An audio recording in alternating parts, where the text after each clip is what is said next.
All right. Hey guys, Bert here, Surfboards. Today got a new model or an updated version of a model, the Shorty. Okay. Essentially, this is kind of like our performance longboard sub. Now, really, I have to say, the contest in Bali, the LSR, the Cosmic Revolution, the Cosmic event in Bali. Got a bunch of customers, crew that have been going there. They have a longboard division, and essentially it was like, right, one a longboard, one a performance longboard. So the model that we've been previously running, we had the James Casey Revolution, and this is a little bit like an update of the Revolution, but essentially longboard shape, has a straighter section of outline in general, a bit more parallel. And what we've done with this version is we've pulled the nose in a bit, given it a little bit less nose area.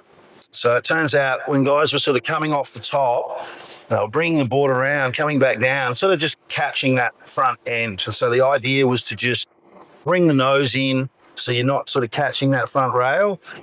And then the other thing was, like with a straighter outline, you get good nose riding characteristics, right? So when you go narrower in the nose and you get a bit more curve there, it's harder to stay on the nose. The board wants to go into a spin and a drift, and it's just more temperamental. So when you've got a straighter section of outline, it nose rides better. So what we've done to compensate there is we've dropped a bit of concave into the nose.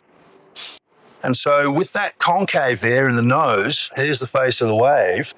What that concave does is it gives the board a bit of purchase, like it's able to hang on the wave, if that makes sense. Like if I change the shape of my hand, I create a rolled bottom. I've had boards with rolled noses and they literally just drop off the face. They just slip off. Whereas a concave bottom has a bit of grab. So light concave in the nose gives a little bit more hold on the nose, and that's helped compensate for that little less area. And then the fact that we've pulled the nose area in means when you come off the top, it really hooks around, less chance of just catching the front end. So it's kind of like we've got a longboard sup that really can perform. One of the other characteristics too, you have a look, tail pulls in really tight, has a lot of curve through here, a lot of bump. So even though we've got a fairly clean, stretched out curve up the front, once you get onto the back part of the board, it's going to really hook around. When you have a bump like that in your outline, as you're sort of driving through the bottom turn, as your weight transitions onto the back foot, you really feel the board kick in, like it's sort of driving through the turn cleanly, and then next minute you'll just hook.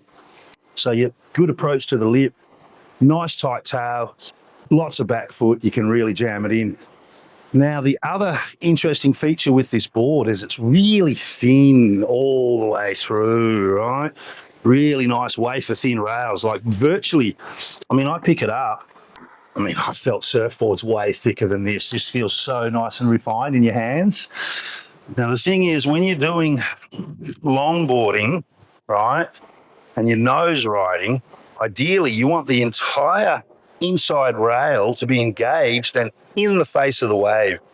And you want the water to be coming up over the deck of the board, spilling across the deck, holding the tail down. Now, I remember in the early days when we first started doing SUP, and I was just taking some SUP out in real small stuff and trying to use it as a longboard, trying to surf it. And it was unbelievable. I just could not nose ride these SUP, even though they're giant big boards. And there's more volume and more area, it's like I can't get to the nose. And it turns out they were so thick that the face was just rejecting the board and it was just vomiting it out. I couldn't. And so really, when you want to nose ride, I think what's really important is a very refined rail so that the board can actually go penetrate the face of the wave, and it really just allows the water to flow over the deck. So this board is very, very thin in the rails for its size, still has the meat in the middle, but rails come down nice and low and thin, so it really slices through the water when you're nose riding. So it's got some great nose riding characteristics, straighter outline, thinner rail, nose concave, and then off the tail, plenty of bump in the outline, nice and pulled in. So a blend of traditional and performance in the longboard SUP. That's the Shorty. Yep, for sure. You're going to love this one.